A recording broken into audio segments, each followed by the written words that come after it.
That's right. MMA is upon us. A weekend full of it. And tomorrow night, UFC back in action at the empty Apex. Well, empty-ish Apex. There's a handful of people there. UFC Vegas 31 main event in the lightweight division. Islam Makhachev taking on Thiago Moisés. And according to Las Vegas and the betting lines, not a lot of hope for one Thiago Moisés tomorrow night. But also, another big storyline going down in the co-main event, the return after a nearly 5-year layoff of one Misha Tate, the former women's bantamweight champion, as she will take on Marion Renault in what will be Renault's final fight of her mixed martial arts career. So we're here to talk about this card, UFC Vegas 31, going down tomorrow with all of you.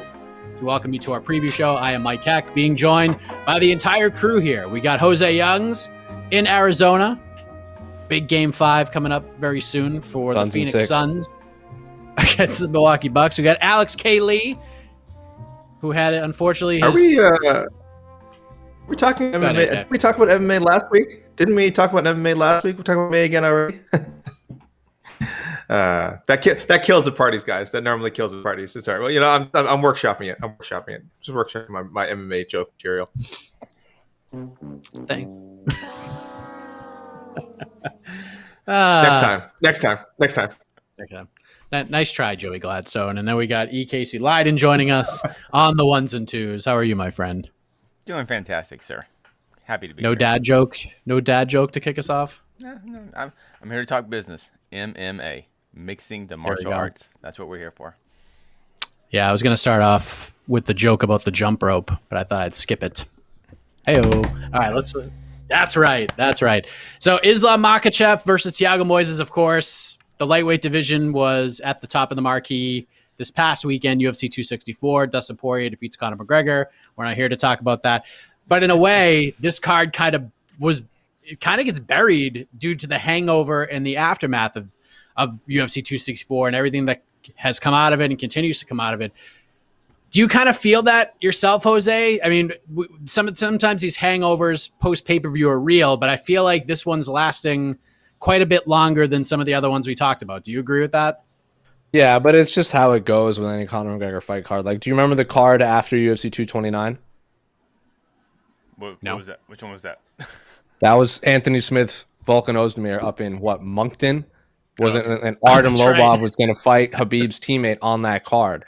Before that all fell out. So it's just the same thing. They have like an interesting main event with some interesting fights. They just get lost in the shuffle with a massive Conor McGregor card the week before. Like it's just par for the course right now. Like I don't know many people that remember UFC 203 or UFC 206. Like it just happens. And those are pay-per-view cards after. So it's the usual. I'm not surprised, as one Mr. Nathan Diaz once said.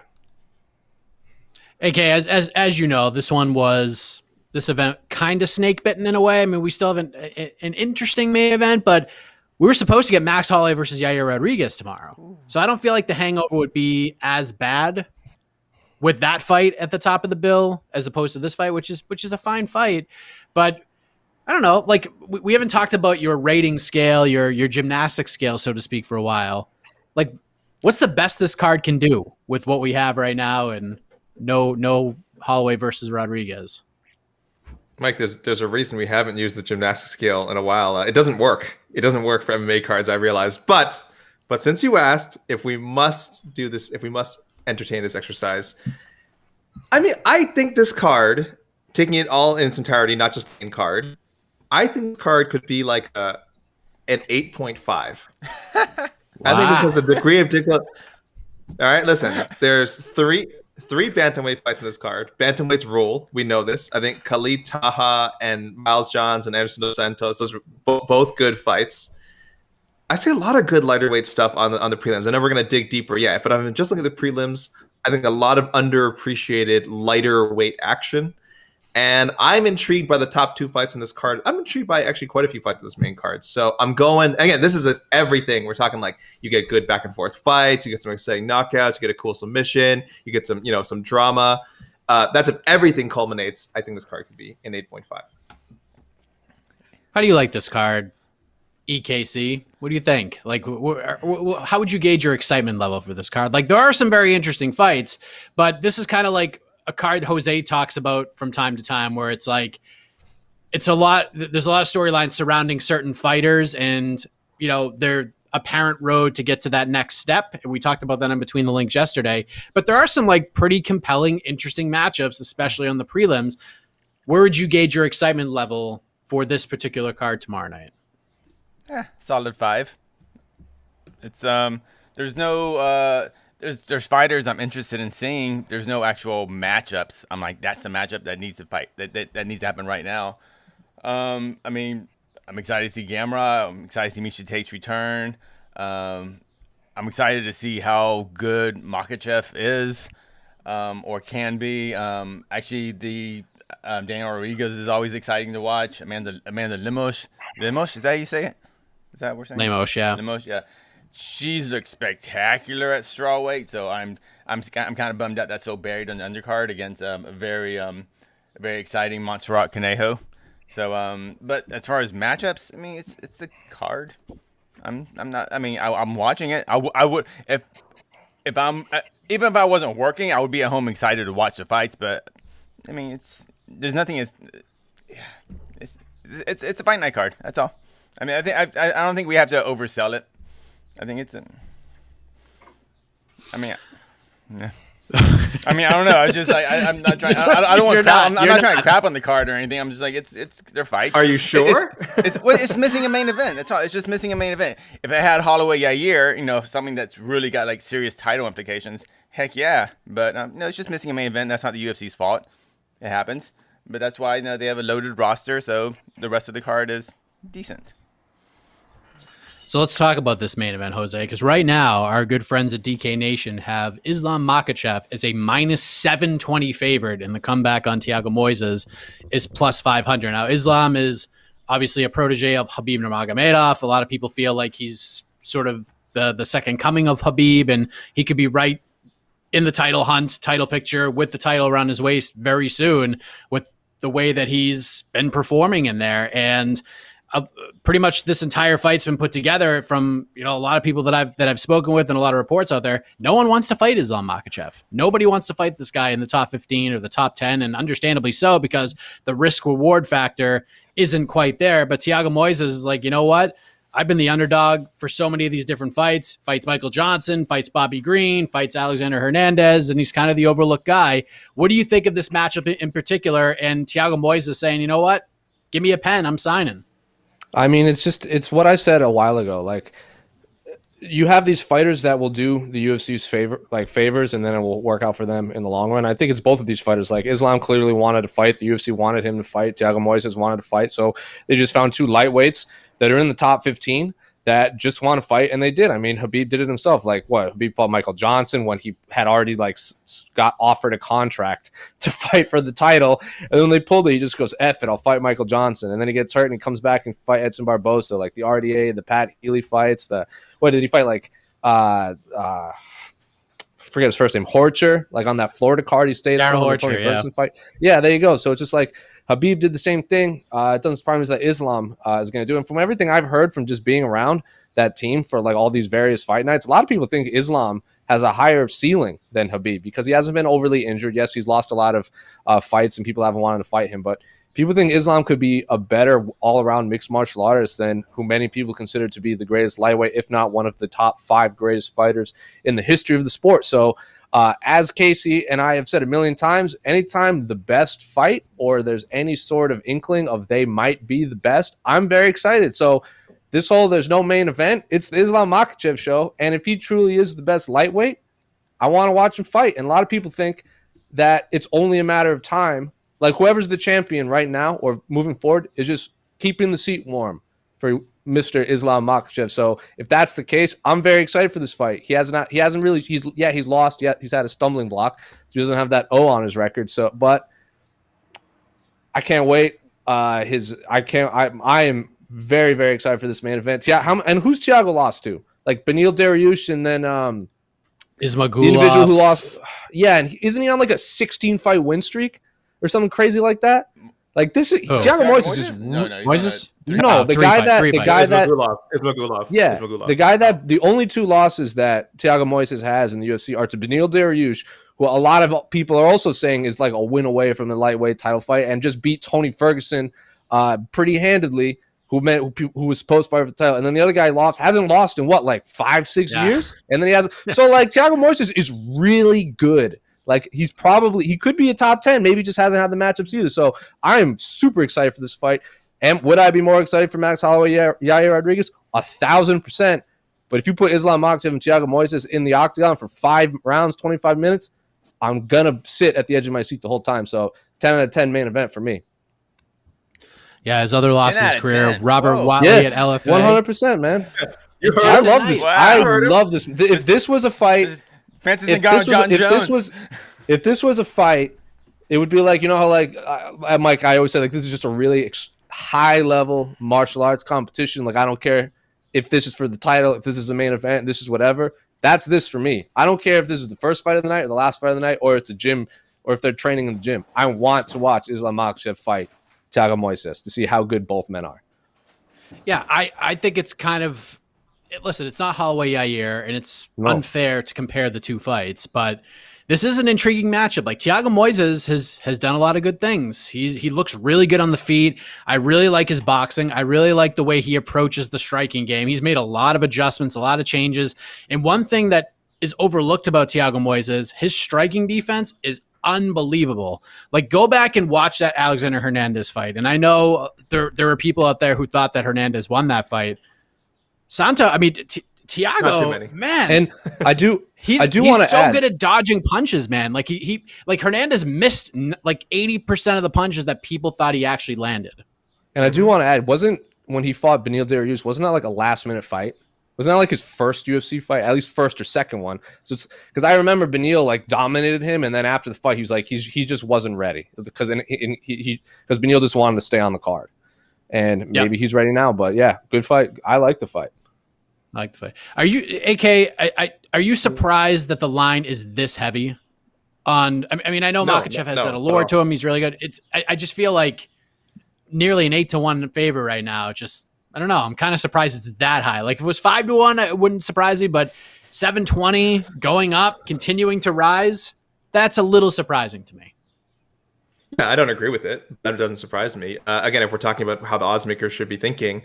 Once people hear, who might even people who aren't familiar with Makhachev, now that he's being built up, I mean, he has been being built up as a while, but it's a fight week, so it's coming up again.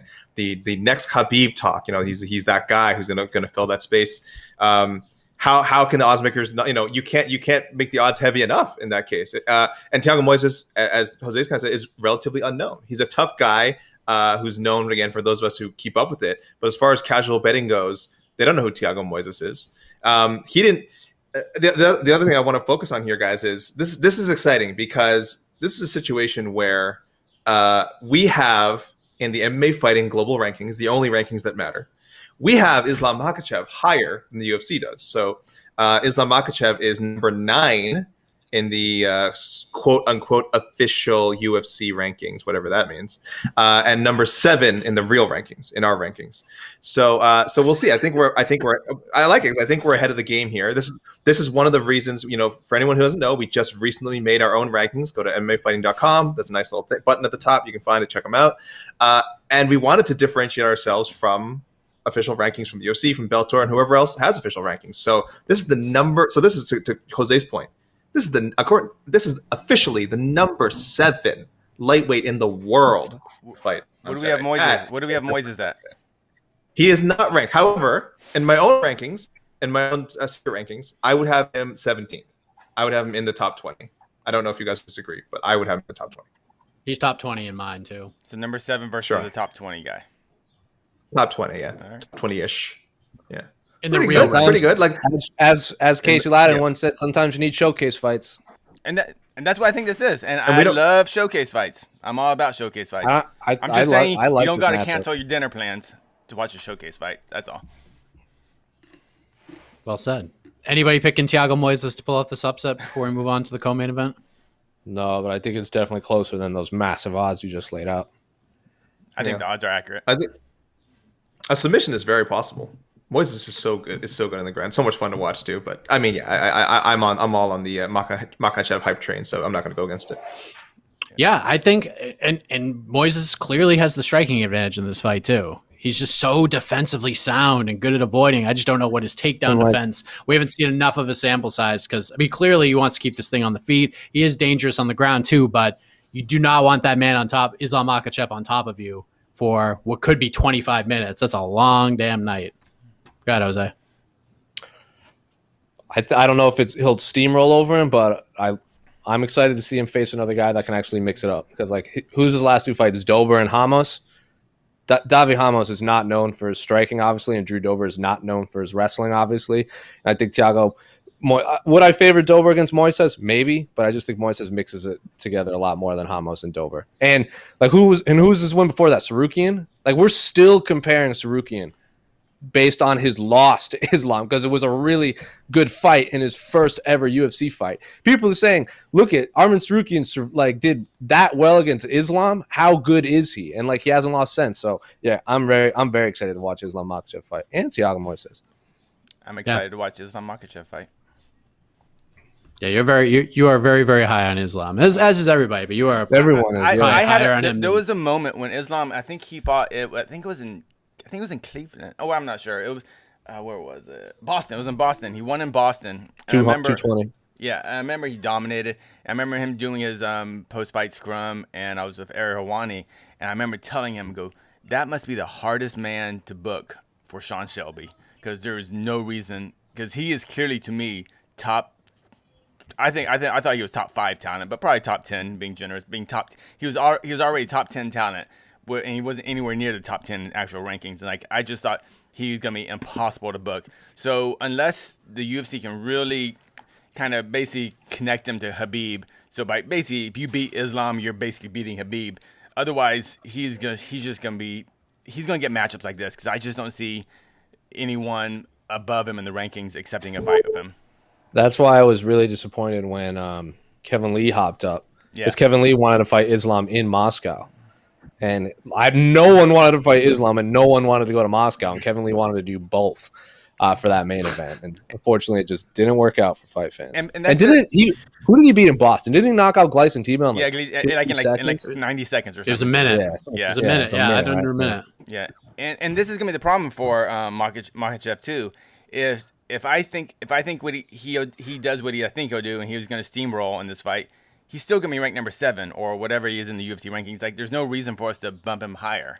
So his next fight he might be in the same situation again. You know, he'll face Bobby Green. I don't know, but we're just until a higher rank, until he gets upset by a lower ranked guy, or someone just takes that risk and faces him.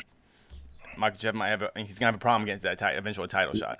I still want the RDA fight. I can tell you though, in our rankings, some people I believe he was as high as, if I remember, I think someone had him as high as 3. I would put him top 5. I'd put him top 5. I definitely had people. Sure. He was definitely in several of our voting panels top 5. And I feel like someone had him almost high as like 3 or 4. He was way up there, which mitigated because he's actually a little bit lower in my rankings. Just because, again, he doesn't have that top 5 win. But if you're asking me, would I pick him to beat like so many names in the top 10? Yeah, I probably would. But I'm always looking like who they beat yet. So kind of like Casey said, he's just stuck in this position where we all know he's a top 5 guy. He's clearly a top 5 guy. Which top 5, top 6, top 7 guy is going to accept this fight after this? Especially if he runs through Moisés. It's just to be even more difficult, you know. And he says the right things. Like, I think UFC 260 in his post-fight press conference, I think that was Ngannou Stipe. He called out Tony Ferguson because he wanted to close the. He wanted to Khabib and Tony never fought, and he wanted to finally put an end to that. He says the right things. He should be fighting Dan Hooker right now, but Dan Hooker said 1,000 times he has no interest in it, unfortunately. But such is life. Such is life. I do like the RDA fight, and hopefully, I think that's the one you go back to if he goes out there and does the damn thing. So now we got co-main event. Miesha Tate is back, first time since UFC 205. That lost to Raquel Pennington. She walked away. She sort of stayed in the MMA space, took an executive role with one championship, did some color commentary for different promotions along the way, but she is back to bid a farewell and adieu to Marion Renault, who will make the walk to the octagon for the final time. So, AK, let me start with you. What questions do you have here about Miesha Tate? Like, what's the one question you really need to have answered? Man, so, I mean, can she still pull the trigger? I mean, can she? One of the reasons she retired was, I mean, I think a lot of people saw the Raquel Pennington fight, UFC 205. There was some, that audio in the middle of the fight where she was telling, I think she was still with Brian Caraway at the time, and she was telling him like, it's just not, not tonight. I just don't have it tonight, And so when she retired, it came as a surprise to no one. Now it's pretty easy to project that she is in a better place now. She's become a mother two times over. She has 2 children. She got to see the other side of the business. She went to go work as an executive for one championship. She really got to explore life beyond just the training side of it, just the fighting side of it, the promotional side. And I think that's going to be huge for her. But at the same time, this is someone coming off a nearly 5-year layoff, hasn't fought since November 2016. So my most optimistic projection is I think she's going to look great, but that is honestly a pure guess, because we know that athletes can look great in training, they can look great in the lead up to a fight, but she hasn't actually been in that fight scenario in almost 5 years. So when you step in that cage, and it's going to be a very weird environment, no fans. This is a UFC Apex or limited, whoever they allow at the Apex, but essentially no fans. Can she get that motivation without that charge of a live crowd? She's a fan favorite. She always has the crowd behind her. There's no crowd this time. It's a very a sterile environment. So big questions ahead of, and she has a tough opponent who, yes, is on a losing streak, but is a veteran, is ranked, I guess, in the UFC rankings, and it's certainly not a walkover. I think it's the right opponent, but it's certainly not a cakewalk. So tons of questions surrounding the co-main event. Jose, listen, we talk about MMA, quote unquote, retirements all the time, and a lot of them don't stick. But are you surprised that we're about to watch a Miesha Tate fight after UFC 205 and her walking away and her going to 1 and all that? Like, did you ever think we'd see a day where Miesha Tate would say, you know what, let's do this again and let's try to make another run at this thing? I'm a little surprised it's in the UFC. If anything, I thought she would, return to 1 championship or maybe go to Invicta or PFL or whatever. I'm not surprised she's back. Maybe she wanted to compete for show her kids that she could compete. Maybe they're at an age where they can actually acknowledge that their mom is a high level athlete. That I don't know. But I'm surprised she's back in the UFC. But cool, another high level bantamweight challenger that we've been talking a lot about how Amanda Nunes is running out of opponents, and yeah, she just tore through Miesha Tate. But I want to see if, depending on how Miesha Tate looks on Saturday, I wouldn't hate seeing that rematch again. I know it's not fresh blood, but 5 years is a long time between fights. I mean, what was it, 7 years or something crazy like that between Conor and Dustin? And that was completely different turnout too. So I'm excited. Will she win? Don't know, but I'm excited to see how she looks. Casey, AK sort of touched on it, and I want to get your take on this because, and I think you were there for the Eric Nixick interview. I'm pretty sure you produced that. Yeah. But Eric, I asked him about Miesha, and he said that the biggest thing about her return that gets him excited was the fact that she stuck around in the space. Mentally, she got to see the sport evolve, and she got to watch it with her own eyes, and she understood it. So while the physical side of her wasn't quite there when she got back, the mental capacity when it comes to MMA was there because she'd been there the entire time. Do you agree with that? And how much do you think that helps her heading into this return after nearly 5 years out of the cage? I'm going to take Nick Zick's word and believe him that she didn't mentally leave MMA. I'm super excited about her return. She hasn't aged out of the sport. She's only 34. She retired relatively young, and let's not forget when she fought Amanda Nunes. I think I don't want to throw her nutritionist under the bus. She was on keto. Yeah, she was on a pretty bad MMA bro type of diet, and she had a horrible weight cut. And if you remember, she almost didn't even make the cut for the weigh-in. Yeah. That fight almost got canceled. So Amanda Nunes clearly is the best bantamweight in the world right now. But I think if they ran it back 100 times, Amanda doesn't dominate that easily, I guess. So no, I'm excited. and I'm excited about her coming back. And I never thought Miesha Tate retired. I think she just needed an extended break. And because people forget, I mean, Miesha's been doing this since, like, she's a veteran. Even though she's only 34, I feel like she's been in this for, like, as long as any other woman in the sport. She was fighting, shoot and hook tournaments way pre-Invicta. Hook and shoot. Hook and shoot. Yeah, hook and shoot. She was doing those tournaments way back before, there was any televised women's MMA. So she got thrown into the limelight, and she didn't. And unfortunately, she was always in Ronda's shadow, and she was in a very bad relationship. And I'm happy for her. I think her and Brian Caraway, split up, so she seems to be in a better place. I'm hoping. So I hope we see just mentally just focused and inspired Miesha Tate, and not just someone going in there for a paycheck. Because I think she probably financially she was doing okay. I don't really think this is a paycheck type fight, and that's why I think she is back in the UFC. Because I'm sure Bellator, I'm sure some other promotions overseas or PFL could have offered more money. But this is one of the few times I think she's actually doing it for the competition, and she loves the sport. So that's good.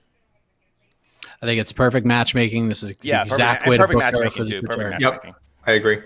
Well, Marion, this is Marion's last fight ever, right? Like, she's retiring, win or lose. That's what she is. Yeah. She is 44 years old. That's amazing. She's the oldest active fighter in the UFC right now. That's incredible. Her first pro fight, hook and shoot, November of 2007, lost to Caitlin Young. No, I thought that was 2 fights in one card, right? On one night. Yeah, she beat Jan Finney. She beat Jan Finney too, but she lost to Caitlin Young that night. Right. Yeah. And then wasn't her third knockout? Wasn't she on the card? And I don't remember if this was her next fight or it was one of her first 5 fights. She fought on the card on the first time Gilbert Melendez fought Josh Thompson. That was the first matchup, and they fought 4 times, didn't they? That was the main event of Strikeforce Melendez versus Thompson in June of 2008 from the HP Pavilion in San Jose, California. That's crazy. Wow, I got to go back and watch some of those cards. I actually thought Miesha, when I was looking at Topology and their ages, I thought Miesha was a lot older, to be honest. She's only 34. Yep. I honestly, for as long as she's been in the sport, so that's pretty wild. Chris Carrioso fought on that card. Brian Caraway also fought on that card. How about that? Yeah, I think Miesha even said it herself. She was just burnt out. Yeah, she was tired of the whole process. After she lost to Ronda, she was fighting 3 times a year, just to claw her way back up. I just think she got burnt out completely.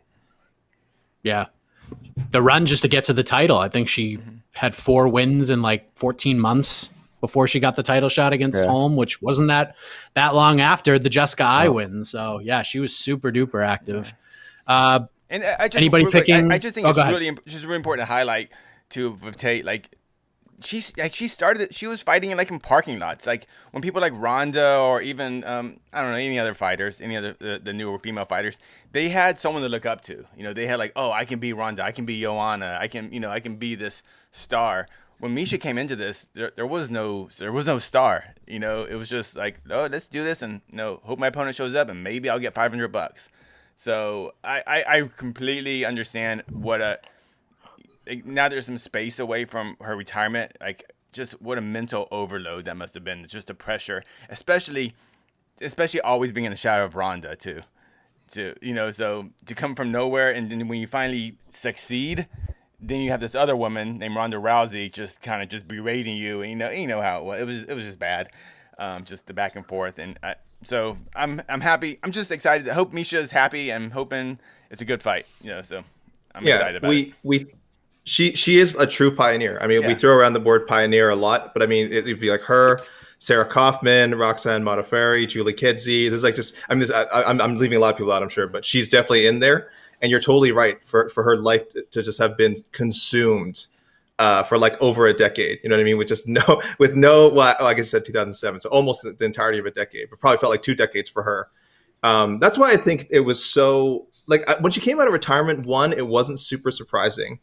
And 2, maybe I'm just speaking for myself here. I don't think all of us had the usual reaction of oh, hashtag MMA retirement and She shouldn't be coming back. Again, at least for me, and I touched upon before, there was this thought that she had I thought she kind of rounded out her life. She had found a purpose beyond Miesha Tate, the fighter, which again is all she probably had been from 2007 to 2016. And as great as that was, I'm sure she enjoyed much of the ride as well. To just be that one thing in such an intense profession for so long. Yes, I mean, I can't even imagine. I can't imagine the kind of mental toll that takes on you. So for her to go away and start this whole other life and then decide, you know what though, I'm 34 years young. I can still compete. I still want to compete. Let's do it. Let's give it one more shot before it's a few years down the road, and I just don't have that option anymore. So I couldn't be more positive about wanting to see her fight again, regardless of what happens on Saturday. Yep. Perfect matchmaking, like we said.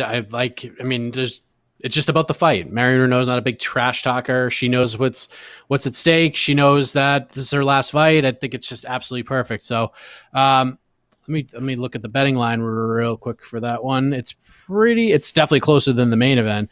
Miesha Tate minus 145 favorite to come back on Marion Renault plus 125. So line probably perfectly in my eyes. Anybody picking the upset in Marion Renault riding off into retirement with a big win over Miesha Tate? Sure. I'm not. I'll be the guy. No. I'm not. But I'll tell you something. I think she's going to hurt Miesha at some point in the fight. She's going to hurt Miesha, crack her with a good shot. And that might be a good thing. Maybe that'll wake Miesha up. But it might be in the first round, maybe in the second round. I do think Marion Renault is really tough. She's never been finished. I think a lot of people are kind of just wanting to see Miesha get in there, maybe see a lot of the old Miesha get in there and brawl a little bit, get a submission. I don't think that's going to happen with Marion Renault. This is probably going to go the distance, and in some ways, it's a good thing. I think it's a good the matchmakers probably thought about that. Let's 15 minutes get the whatever quote ring rust off, if you believe in that sort of thing. But she's gonna be tested. I do think Renault's going to crack her with a good one at some point, and legitimately rock her, and we're going to be concerned for a moment. And who is Marion lost to? Holly Holm, Raquel Pennington, Kat Zingano. Did she lose to Yana or did she beat Yana? She lost to Yana. Then she beat Sarah McMahon, and then Macy Chiasson, who was essentially a featherweight, and she's not been finished. And then doesn't she have a win over Jessica Andrade too? Yep, not fighting submission palms, win, and a draw against Bethe Correia, the GOAT. Yeah, so it's very tough. Tough woman. Split decision loss to Ashley Evans Smith, a fight that a lot of people thought Marion Renault won, and her only other loss before that in 2012, Julia Avila on the regional scene. How about that? Rest of the main card, we got Mateusz Gamrot versus Jeremy Stevens at 155 pounds. No shove. Big favorite. Yes, no shove. Hands behind the back. I thought Jeremy Stevens. Didn't really like his comments regarding the direct car close thing, but that's neither here nor there. The return of Rodolfo Vieira taking on Dustin Stoltzfus. That should be a lot of fun. And then the main card opens with an absolute banger. Billy Q versus Gabriel Benitez. That is a lot of fun. So some good fights. I believe the prelims start at 7 p.m. Eastern. Wire to wire on ESPN Plus, and the main card starts at 10 p.m. Eastern. Of course, it does, coming off of a crazy pay-per-view event. So, what are the peeps saying? We'll take some questions, some thoughts, some comments from the peeps. All right. I'm so excited for Gamrot to return. I know. It's perfect matchmaking. Rodolfo, I gotta see how Rodolfo does. All right. Rodolfo on the wrong end of my submission of the year so far. If Miesha Tate wins tomorrow, one would think she's one fight away from a title shot. Who would her next opponent be? Would you throw in there with Irene Aldana, AK? Irene. Irene. One away. Man, it's true. The thing is, 135 is such a thin division. When I was reading that question, and I was like, no, she's not one away. But I'm just trying to think, like we said, Irene Aldana certainly ahead of her. So Juliana Pena, we know her pal is fighting next. GDR got booked. Or GDR's fighting. Who's GDR fighting? Nobody. She got booked? When did she get booked? I thought she was. Am I crazy? She was hurt. She I'm crazy. was injured. She had surgery and stuff, so We- she's out for a It's little bit. it's a good thing. It's a good thing I don't do a show about like matchmaking and future matchups because otherwise this would be really embarrassing. There's Really embarrassing for me. There's two answers.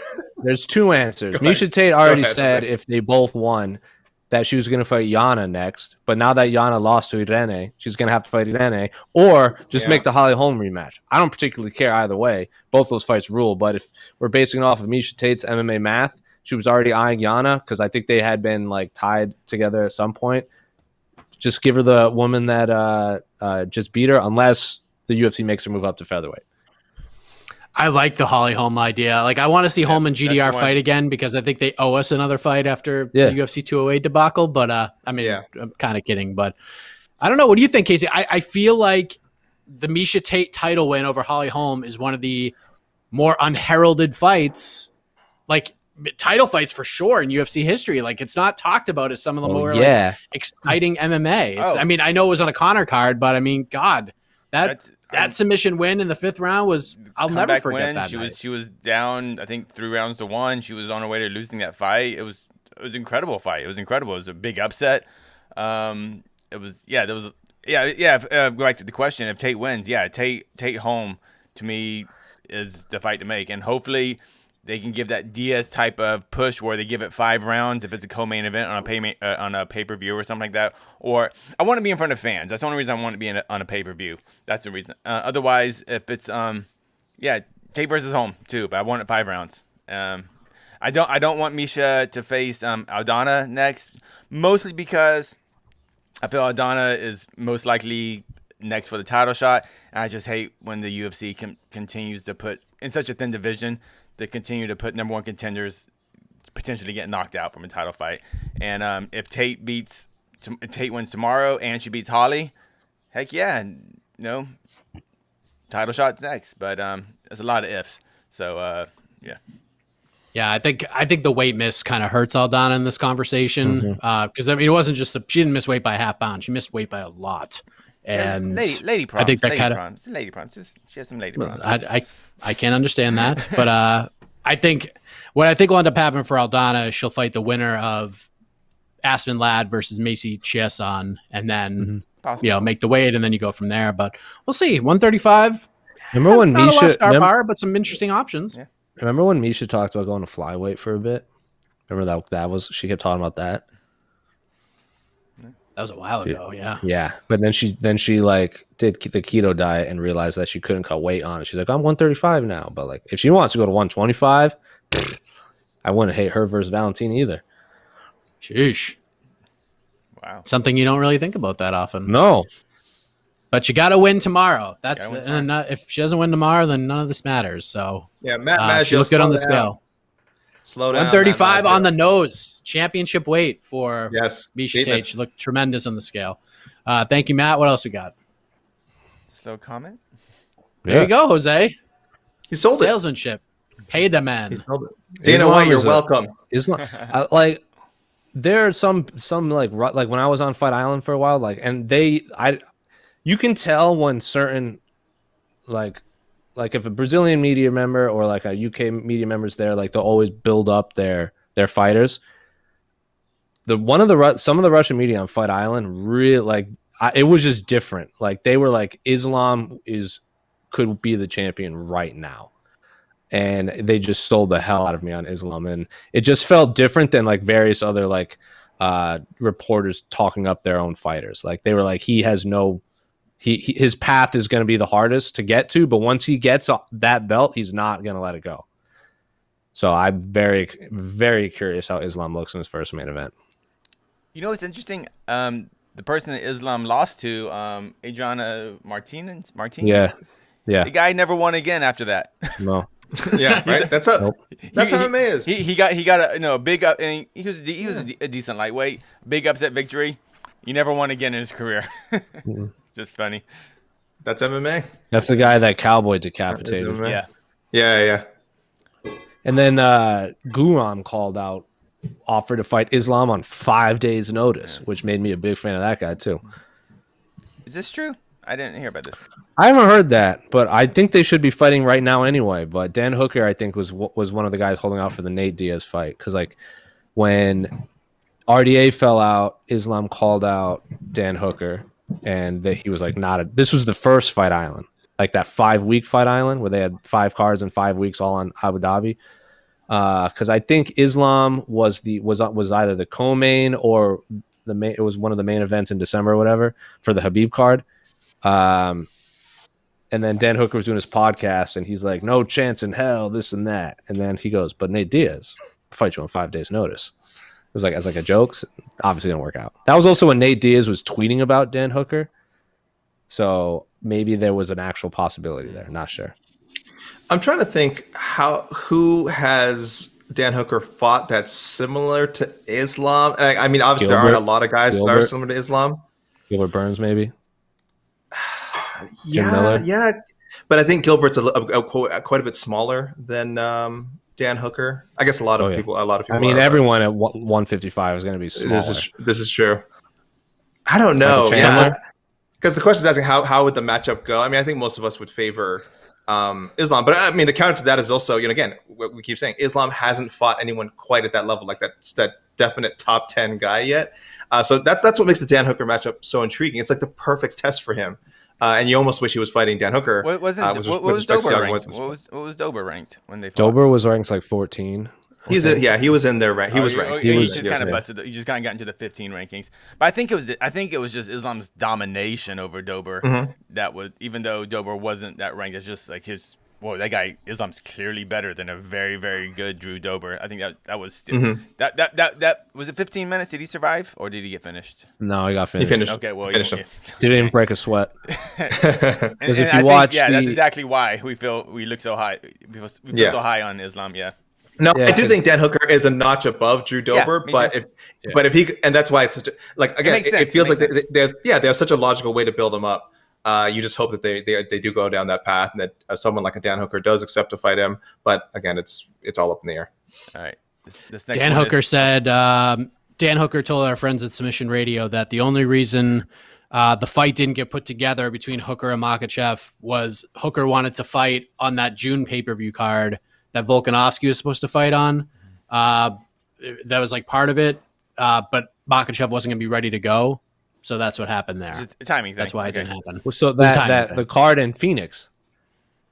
Maybe, it was June. Maybe it was the May card. Maybe it was the May card. Maybe it was the Houston card. Because because Volkanovski was supposed to fight in March before he fell out. Yeah, and then they were going to try to make it for. Then Hooker wanted it for 263, which was the Adesanya card. Yeah, they were training the Adesanya card. Sense, yeah, and Islam wasn't going to be ready until July.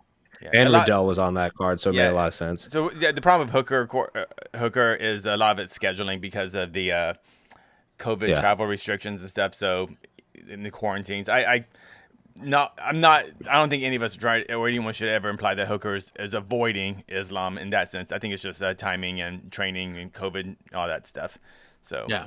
Now, if Makhachev goes out there and does work here and then is ready to turn around and fight in September, I think Dan Hooker would probably fight in September since Volkanovski's fighting on that card. So like that. Dude, I like that. That main card would be bananas.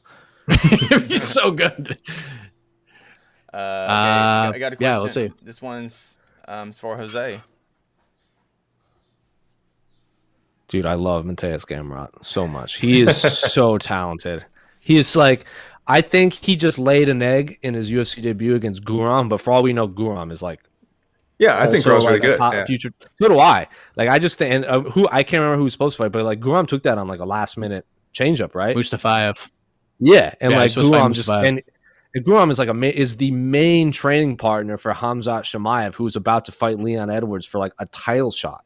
And then we all saw like Marlon when Marlon fought Rafael Assunção in his first fight. Like, we all know Marlon was way better than he showed in his UFC debut, and then they rematched and he just tore through him. So I think it was a weird introduction for UFC fans for Moisés Gamrot, champ from KSW. If Casey, you were there, if you remember when we interviewed Martin Lewandowski, we were talking about like you and I made it a point to ask him about Moisés Gamrot's future before he was in the UFC. So for a long time, I thought he was the best it was like him and Chandler were like the two best lightweights not in the UFC. and I wanted one of and now we have both of them in the UFC. Obviously, he's not going to get the Michael Chandler treatment, but if he gets past Jeremy Stevens, I'm like the sky's the limit for him moving forward. Great matchmaking by the UFC, by the way. Fantastic matchmaking. Tremendous. Perfect matchmaking because Jeremy's still got a name, even though he's on a losing streak. Jeremy still has that sort of danger behind him. And to see what Mateusz Gamrot did to Scott Holtzman was super eye-opening because normally he's the guy who just takes you down and just beats you up for however long the fight is and just makes it miserable for you. But seeing how improved his striking is getting, and he's got power to finish fights with the strikes. That's a scary thing, man. That's a very scary thing to see. Yeah. If you're a 155er and you're seeing Gamrot go out there and starting to drop dudes with punches, that's a scary thing.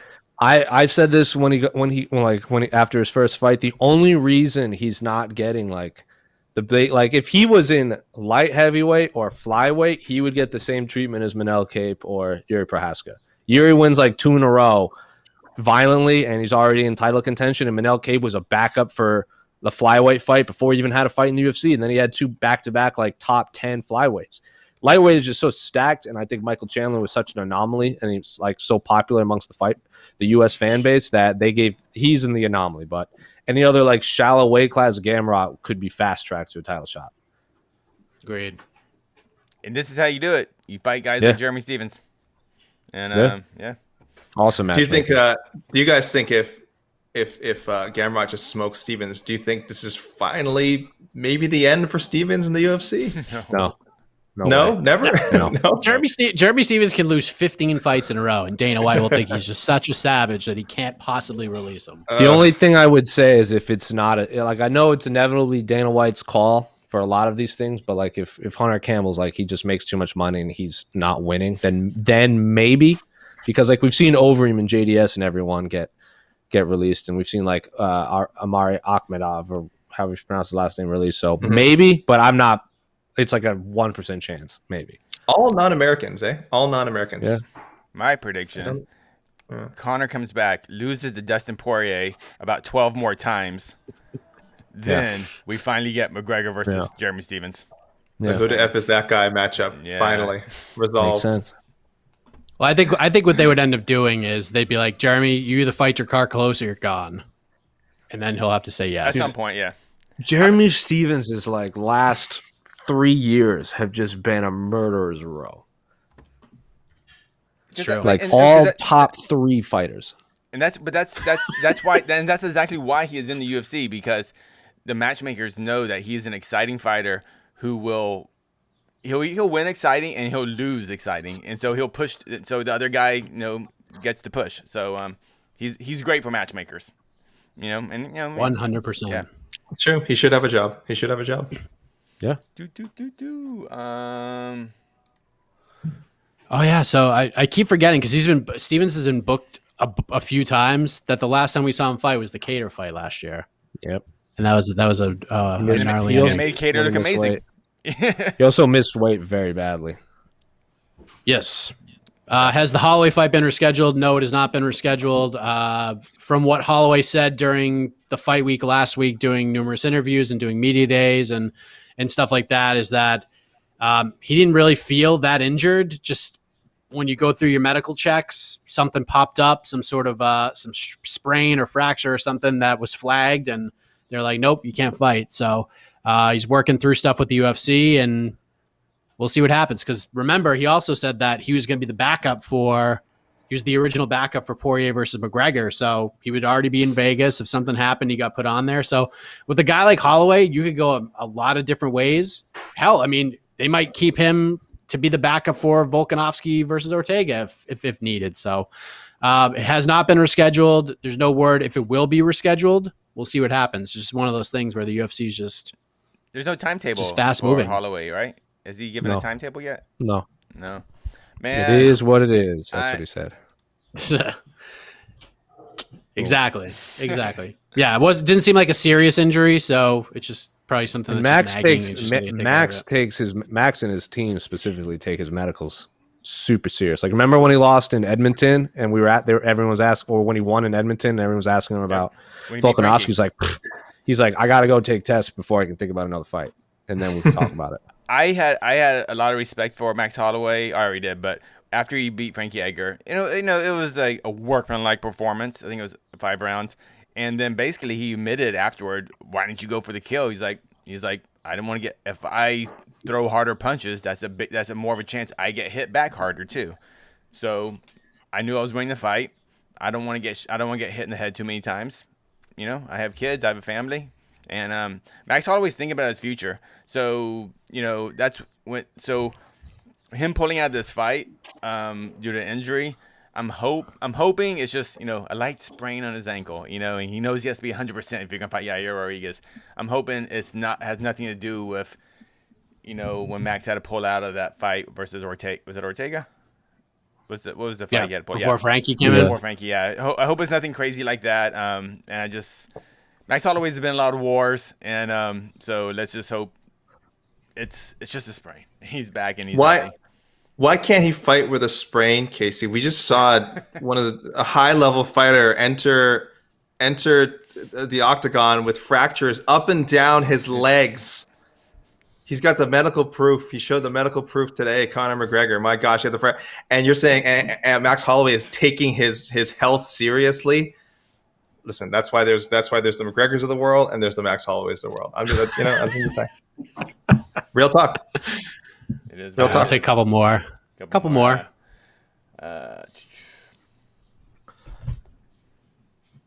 Hey, Cage, you ever figure out where Jed was? I know the answer to this question, but well, Scott, I mean, again, this came up on BTL, and the problem with the question you're asking now is you're assuming that I already said I don't care. So that's the first question you should have asked is, do I care where Jed is? The answer is still no. So I think that should answer the question that you did pose. So The real question is, moving does on. anyone What care? Jed, So for some reason, Jed has gotten over amongst the BTL audience. It took a while. Him not being there. I knew it would happen. That's why he's such a mainstay on the show, because Hey, he invokes emotion. You take a giant spitball and you throw it against the wall enough times, eventually it sticks. Yep. Okay, that's how I'm going to compare that. That is. Wow.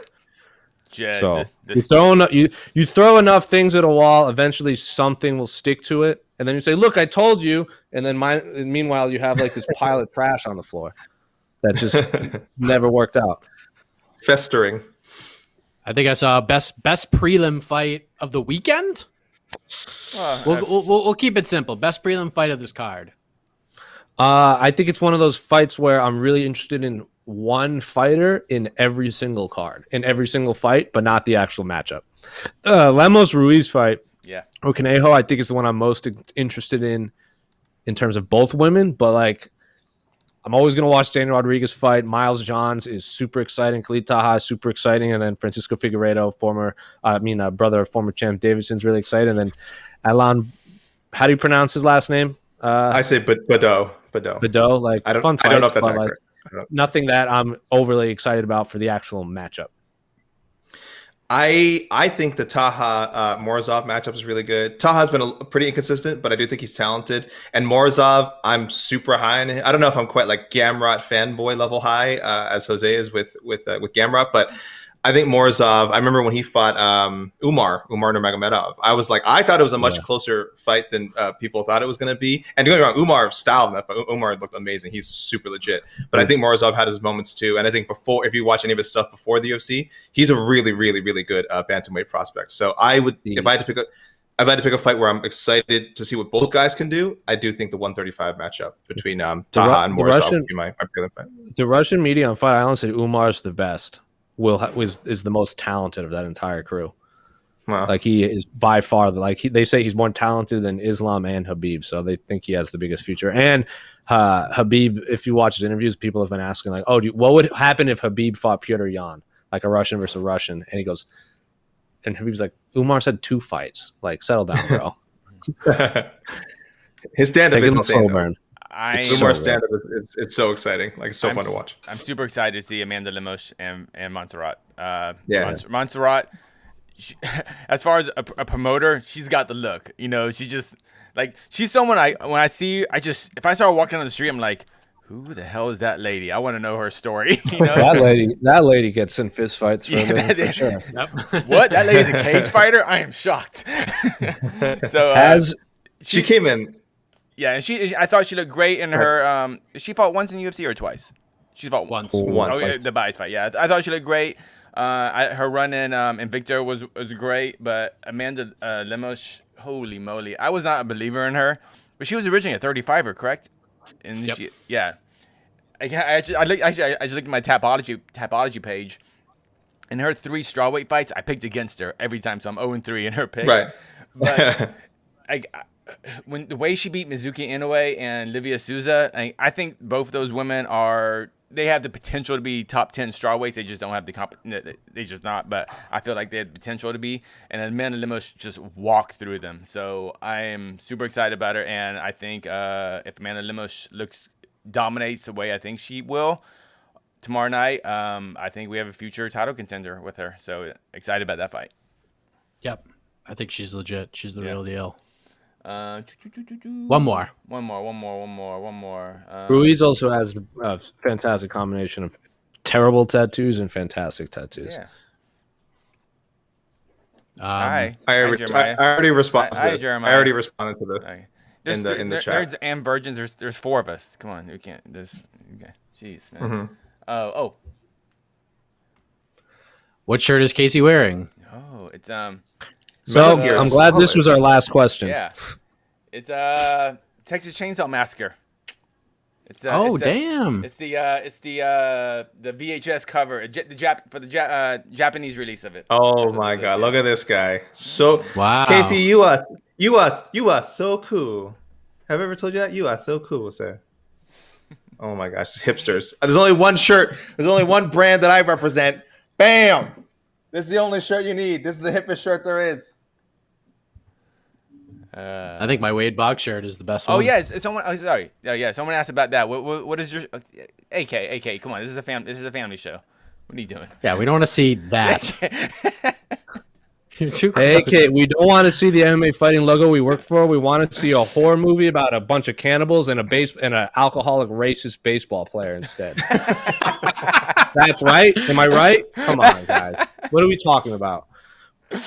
Yes. On So that Wade, note- this is the Wade Boggs rookie card from 1983 on a T-shirt. Wade Boggs is my guy growing up. I had over 100 Wade Boggs baseball cards. Him and Ryan Sandberg of the Cubs were my 2 go-tos. You picked one good. You picked one nice human being. I have a Mark. And I'm a Grace- huge. I liked Wade Boggs as a kid too, and then I realized how he was in real life. I'm like, well, pass.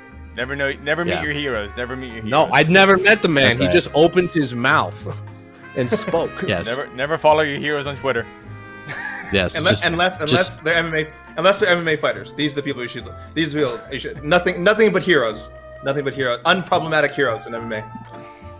That's right. We are done. We are out of here. We'll see you 6:30 tomorrow Eastern time for the People's Pre-Fight Show. We'll talk a little bit more about this, and we'll turn it over to you for 30 minutes. So, yes, you want to come in? Oh, we got trouble. Yeah, Sure. he's not dressed like Godzilla this time. Hey, buddy. What's up, dog? Crazy mess up. There you go. Godspeed. Move along. Move along. Move along. We're going to see He Space. We're going to see fed on the Space Jam. stairs. He fed on the stairs. So We're going to see Space Jam 2 in a little while. So, good night, everybody. We'll see you tomorrow. Later.